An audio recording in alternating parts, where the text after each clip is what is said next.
Seorang ibu janda, penjual sayur yang tak kenal lelah, dijebloskan ke penjara karena tuduhan yang tak masuk akal, narkoba. Tapi siapa yang percaya? Dan siapa yang tega? Matahari masih menggantung rendah ketika roda pesawat menyentuh landasan.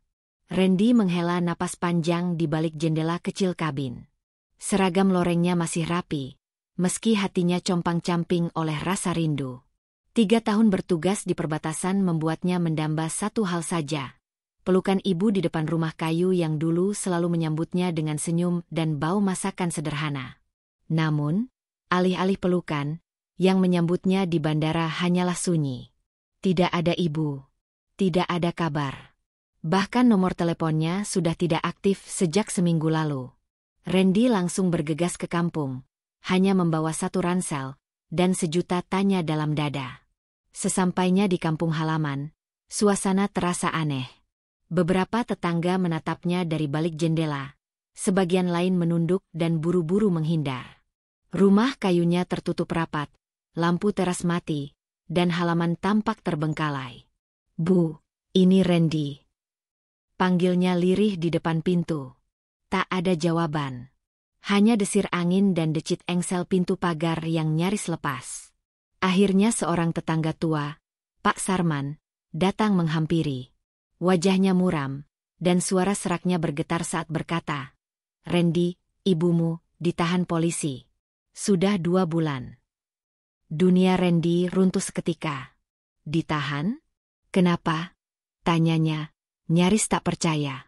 Pak Sarman menatapnya lama. Katanya, "Narkoba. Tapi kami semua tahu ibumu cuma jual sayur."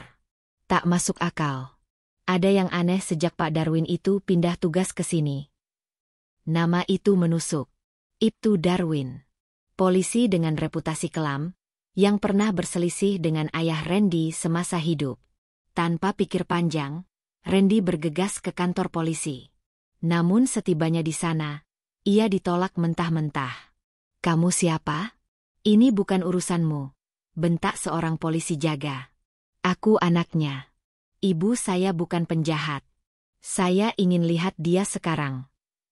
Randy membalas dengan nada tegas, namun ditahan oleh 2 petugas lain. Di balik kaca ruangan tahanan, Randy akhirnya melihat sosok ibunya. Kurus, pucat, dan memakai baju tahanan. Mata mereka bertemu. Air mata perempuan tua itu langsung mengalir. "Maafkan ibu, NDHY," bisiknya lemah. Saat itu, Randy berjanji dalam hati. Ia tak akan diam. Ia tak akan biarkan kehormatan ibunya dikubur oleh kebusukan aparat. Randy bukan hanya pulang dari medan perang. Dia pulang untuk perang yang lebih kelam. Perang demi nama baik sang ibu. Dari luar, kantor polisi itu tampak biasa. Namun di mata Randy, temboknya lebih dingin dari penjara manapun yang pernah dia lihat. Malam itu, dia tak tidur. Duduk diam di teras rumah tua mereka yang berdebu, Randy menatap langit dan mengingat satu nama, Darwin. Dulu, ayah Randy pernah berselisih dengan Ibtu Darwin saat masih menjadi kepala RT. Masalahnya sederhana, korupsi bantuan sosial yang dilakukan Darwin diam-diam saat menjabat di tingkat kelurahan. Ayah Randy membongkarnya ke publik. Tak lama kemudian, sang ayah mengalami kecelakaan misterius di jalan tikus dekat hutan. Saksi mata tak pernah muncul. Polisi tak pernah menyelidiki. Dan Darwin dipindahkan dengan promosi. Kini dia kembali.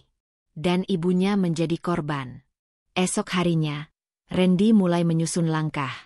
Dengan bantuan teman lamanya, Bara, yang kini menjadi jurnalis lokal, Randy mencoba mencari tahu lebih dalam.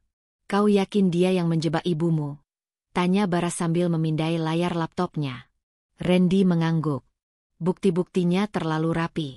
Terlalu sempurna. Seperti skenario. Bara memutar rekaman berita lokal yang menampilkan konferensi pers penangkapan. Di layar, Darwin terlihat tenang. "Kami telah mengamankan seorang wanita parubaya yang kedapatan menyimpan sabu-sabu dalam karung sayurannya. Kami tegaskan, tidak ada tebang pilih dalam penegakan hukum," ucap Darwin sambil tersenyum dingin. Randy mengepalkan tangan. Itu bukan senyum polisi. Itu senyum pembunuh. Mereka mulai menggali lebih dalam. Bara menunjukkan sesuatu yang mencurigakan. 2 saksi dalam kasus ibunya adalah preman lokal yang sering berurusan dengan polisi. Aku kenal mereka. Mereka bisa dibayar untuk bersumpah apa saja, kata Bara. Dengan informasi ini, Randy menyamar, berpura-pura menjadi pembeli ganja di kawasan kumuh. Malam itu, dia berhadapan langsung dengan Ujang, salah satu saksi palsu dalam kasus ibunya.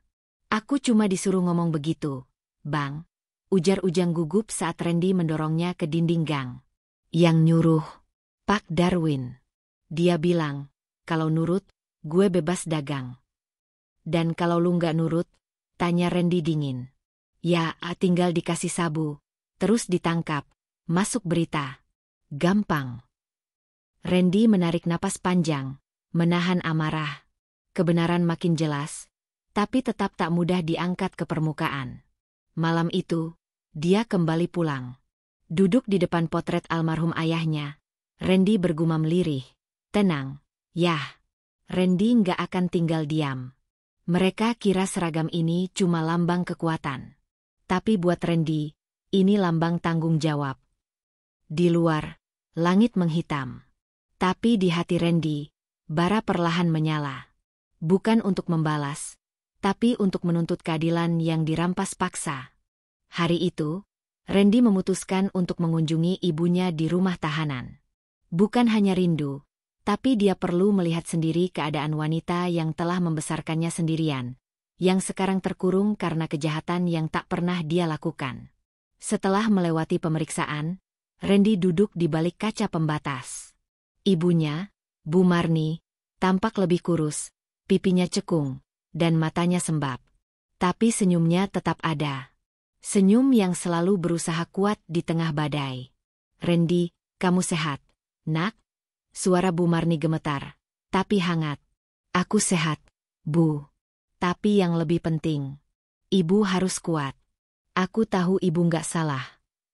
Bu Marni menunduk. Air mata jatuh tanpa suara. Mereka datang waktu subuh, ucapnya perlahan. Tiba-tiba saja geledah karung sayur Ibu, dan mereka temukan plastik kecil itu. Padahal Ibu nggak tahu apa-apa. Randy, Ibu nggak ngerti. Kenapa mereka tega? Randy mengangguk, menyimpan semua rasa marah itu dalam dadanya. Aku akan bersihkan nama Ibu, demi Allah. Tapi Ibu harus bantu aku. Siapa saja yang datang ke rumah sebelum penggerebekan itu? Bu Marni berpikir. Ada 1 orang, laki-laki tak dikenal. Katanya mau beli bawang dalam jumlah banyak. Tapi dia aneh, banyak nanya soal kebiasaan Ibu, jam buka warung. Siapa yang bantu? Setelah itu dia nggak datang lagi. Itu cukup bagi Randy. Seseorang menaruh paket itu di antara barang dagangan, dan semuanya sudah direncanakan. Dia mencatat semua, lalu pamit dengan janji. Aku akan kembali, Bu, dengan kebenaran. Keluar dari tahanan, Randy menuju markas selama rekan TNI-nya. Di sana, dia bertemu Ledda Arif, atasannya yang dulu banyak berjasa dalam membentuknya menjadi prajurit tangguh. Kenapa kau datang kemari, Randy? Tanya Ledda Arif, melihat sorot mata mantan anak buahnya. Ada sesuatu yang harus saya tuntaskan, Pak. Tapi saya butuh akses. CCTV jalanan. Bukti digital. Sesuatu yang bisa buka mata publik. Arif termenung. Kau tahu siapa yang kau lawan? Oknum berseragam. Tapi bukan bagian dari kami yang sesungguhnya. Ledda Arif mengangguk pelan. Baik. Aku akan bantu semampuku. Tapi kau harus hati-hati. Mereka tak segan menghilangkan nyawa kalau merasa terancam. Dengan bantuan Ledda Arif, Randy mendapatkan potongan rekaman CCTV di sekitar warung ibunya. Salah satu rekaman memperlihatkan seorang pria bertopi yang mencurigakan, berjalan cepat menjelang subuh, membawa karung yang sama dengan milik Bu Marni. Dari langkah dan postur tubuhnya, Randy tahu, itu bukan warga lokal. Bara, sang jurnalis, mulai menyusun narasi berita investigatif. Kalau kita bisa tembuskan ini ke media nasional, publik akan buka mata. Tapi Randy tahu, berita saja tak cukup. Dia harus buktikan segalanya di depan hukum. Maka langkah berikutnya adalah merekam pengakuan dari satu orang yang sangat ia butuhkan. Ujang, saksi palsu. Dengan mikrofon tersembunyi dan kamera mini, Randy mendekati Ujang kembali. Kali ini dengan satu janji. Kalau lu bantu bersaksi, gua jamin keselamatan lu. Tapi kalau lu terus diam, besok lu yang masuk berita. Ujang akhirnya ragu. Tapi dia tahu, ketakutan pada Darwin tak bisa melawan ancaman keadilan yang kini mulai mengepung dari segala arah. Baik, gua ngomong. Asal lu bener-bener bisa lindungin gua. Randy mengangguk. Demi ibu gua, dan semua ibu yang pernah jadi korban. 1 minggu setelah pertemuan terakhir dengan Ujang, Barasi jurnalis datang membawa kabar yang mengejutkan. Video pengakuan Ujang sudah disunting dan diamankan dengan enkripsi ganda. Namun yang lebih mengejutkan, akun milik Bara sempat diretas malam sebelumnya. Seseorang mencoba menghapus semua jejak. Ini bukan peretas biasa, Ren. Mereka tahu kita nyaris membuka aib besar. Dan mereka takut, kata Bara sambil menyodorkan flash disk ke tangan Randy. Kalau begitu, kita sudah tepat arah. Namun semua tak semudah kelihatannya. Ibtu Darwin, oknum yang menjebloskan Bu Marni, mulai bergerak. Dia mendatangi rumah tetangga satu persatu, menyebar cerita bahwa Randy adalah pembuat keributan, mencoba mengacaukan keamanan. Bahkan di warung kecil depan gang, terdengar bisik-bisik, itu anak Bu Marni. Tuh, katanya sekarang ikut-ikutan main provokasi. Satu malam, saat Randy pulang dari rumah Ledda Arif, dia dihadang oleh 2 pria bertubuh besar. Salah satu menarik kerah bajunya. Lu yang namanya Randy. Randy tak menjawab. Pukulan pertama mendarat di rahangnya, cepat dan tanpa peringatan. Tapi seorang prajurit tak pernah lupa cara bertahan. Dalam 2 gerakan, Randy menghindar, menjatuhkan satu pria ke aspal, dan menekuk lengan pria kedua hingga berteriak kesakitan. Balik dan bilang sama Darwin, aku nggak akan mundur. Setelah kejadian itu, Ledda Arif mengajak Randy ke markas militer kecil yang dulu pernah menjadi tempat pelatihannya.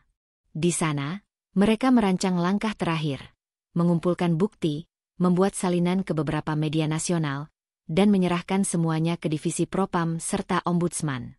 Tapi ada satu hal terakhir yang harus kau lakukan sendiri, kata Arif. Hadapi Darwin. Bukan dengan kekerasan, tapi dengan bukti dan publik. Hari penyerahan bukti pun tiba.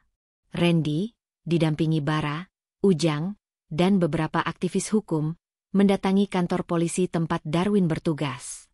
Kantor itu lengang. Semua mata tertuju pada satu ruangan, ruang kerja Ibtu Darwin. Ketika Randy masuk, Darwin duduk santai, senyum sinis menghiasi wajahnya.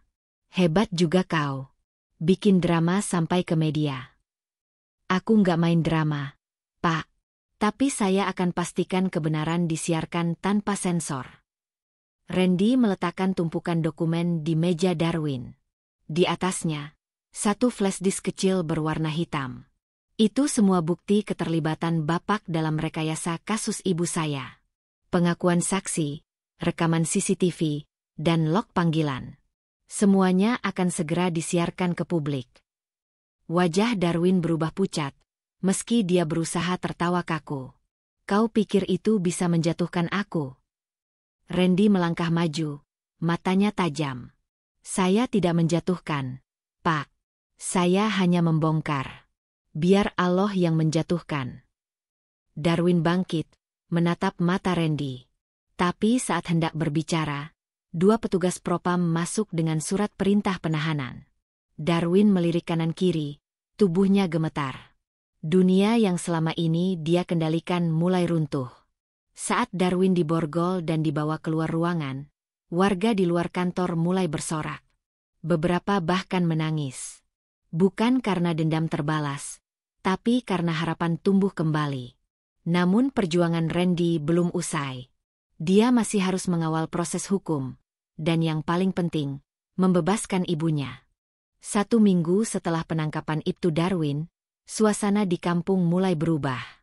Orang-orang yang dulu memalingkan wajah dari keluarga Randy kini menunduk malu ketika melewati gerobak sayur kosong di depan rumah Bu Marni.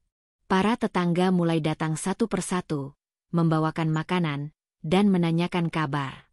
Namun Randy tahu, permintaan maaf tak akan bisa mengembalikan waktu.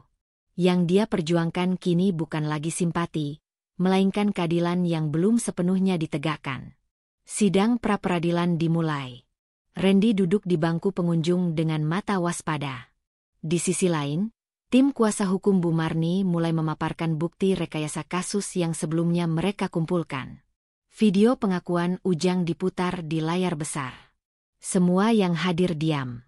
Suara Ujang bergetar ketika mengakui bahwa dia diperintah oleh Darwin untuk menaruh paket sabu di gerobak sayur Bu Marni. Waktu itu saya takut. Kalau nggak nurut, saya diancam bakal dihilangkan juga. Suara Ujang terdengar dari rekaman. Jaksa mencoba menolak video itu dengan alasan integritas saksi, tapi terlalu banyak bukti yang mendukung. Log panggilan, saksi tetangga yang melihat Ujang mondar-mandir, bahkan rekaman percakapan telepon yang berhasil direkam oleh Bara, membuat posisi Bu Marni perlahan menguat. Namun sidang menjadi menegangkan saat Darwin, yang kini menjadi terdakwa, mencoba membalikkan keadaan. Dia menyewa pengacara top dari Jakarta, yang mulai memainkan narasi bahwa Bu Marni terlibat dalam jaringan narkoba yang lebih luas. Randy berdiri di luar gedung pengadilan dengan rahang mengeras. Mereka masih coba putar balik. Bahkan ketika kebenaran udah telanjang. Letda Arif menepuk bahunya. Tenang, kawan. Kadang sistem hukum lambat, tapi bukan berarti lumpuh. Kau sudah mengguncang fondasinya. Ketegangan memuncak saat sidang terakhir. Hakim memanggil nama Bu Marni dengan suara lantang. Ruangan menjadi hening. Randy menggenggam erat rosario kecil peninggalan almarhum ayahnya, yang selalu diselipkan di dalam saku seragamnya saat bertugas. Hakim membaca amar putusan dengan tegas. Setelah mempertimbangkan seluruh bukti dan keterangan saksi, maka pengadilan menyatakan terdakwa Marni tidak bersalah dan dibebaskan dari segala tuntutan. Tangis pecah. Randy langsung memeluk ibunya yang berdiri dengan tubuh gemetar. Para aktivis hukum ikut berdiri, bertepuk tangan pelan, memberi penghormatan pada seorang ibu yang menjadi simbol perjuangan. Di luar gedung, wartawan berkerumun. Mikrofon, kamera, dan sorotan cahaya menghujani wajah lelah Randy. Seorang reporter bertanya, "Apa yang ingin Anda katakan setelah perjuangan panjang ini?" Randy menatap ke kamera dengan mata yang nyaris basah. "Saya cuma anak biasa. Saya cuma pengen ibu saya pulang. Dan buat kalian yang hari ini merayakan kemenangan ini, jangan lupa, masih banyak ibu lain yang gak seberuntung kami." Pagi itu, langit cerah. Tapi perjuangan belum berakhir. Meskipun Bu Marni telah bebas, sistem yang menindas rakyat kecil belum sepenuhnya berubah. Namun satu hal pasti, satu anak, dengan cinta dan keberanian, mampu mengguncang tatanan yang lapuk. Setelah pembebasan ibunya, Randy tak langsung berpuas diri. Di balik kebahagiaan itu, tersimpan beban yang lebih besar. Kasus ibunya hanyalah puncak dari gunung es korupsi dan penindasan yang terus merajalela. Namun kali ini, dengan bukti di tangan dan dukungan dari masyarakat, Randy bertekad memperjuangkan perubahan nyata. Di ruang tamu rumah sederhana mereka, Randy duduk berhadapan dengan ibunya. "Bu, kita bukan cuma melawan satu orang. Ini tentang semua yang selama ini menindas orang kecil. Aku nggak bisa diam lagi," ucap Randy dengan suara tegas namun penuh rasa sayang. Bu Marni menggenggam tangan anaknya dengan lembut. "Nak, ibu bangga sama kamu. Tapi ingat, perjuangan bukan soal fisik atau amarah. Keadilan harus dilawan dengan kepala dingin dan hati yang bersih." Randy mengangguk, mengenang pelajaran yang selalu dia tanamkan sejak kecil. "Ibu, aku belajar dari ibu bahwa harga diri itu mahal. Bukan sekadar soal bertarung, tapi bagaimana menjaga martabat saat dunia mencoba menjatuhkan kita." Mereka berdua terdiam, menyerap kekuatan dari momen itu. Di luar rumah, burung-burung berkicau riang, seolah ikut menyambut harapan baru. Keesokan harinya, Randy mengadakan pertemuan dengan beberapa aktivis dan tokoh masyarakat. Bersama mereka, dia mulai merancang langkah strategis untuk mengawasi dan melaporkan tindakan aparat yang menyalahgunakan wewenang. Dia tahu, perubahan harus datang dari kerjasama dan kesadaran kolektif. Salah satu aktivis berkata, "Kita harus buat sistem pengaduan yang transparan dan aman bagi korban. Jangan biarkan mereka takut berbicara." Randy menatap mata para hadirin. "Ini bukan hanya tentang ibu saya atau keluarga kami. Ini tentang kita semua. Tentang anak-anak yang tak punya suara. Tentang ibu-ibu yang teraniaya. Kita harus bangkit." Dalam perjuangannya, Randy juga mulai membangun komunikasi dengan atasan polisi yang bersih dan pejabat pemerintah yang berintegritas. Dia yakin, meski gelap, selalu ada cahaya yang menunggu untuk ditemukan. Suatu malam, saat menatap bintang-bintang di langit, Randy teringat pesan ibunya. "Nak, jangan biarkan kebencian menguasai hati. Cinta dan keadilan berjalan beriringan." Randy menarik napas dalam-dalam, menyimpan semangat itu dalam dadanya. "Aku siap melangkah, Bu. Demi ibu, demi rakyat, demi masa depan yang lebih baik." Cerita Randy bukan sekadar kisah tentang kekerasan dan ketidakadilan. Ini adalah kisah tentang keberanian seorang anak, yang walau kecil, mampu berdiri tegak menghadapi tirani. Tentang cinta seorang ibu yang tak pernah lelah menguatkan anaknya. Dan tentang harapan, bahwa keadilan sejati akan selalu menang, walau jalannya panjang dan berliku.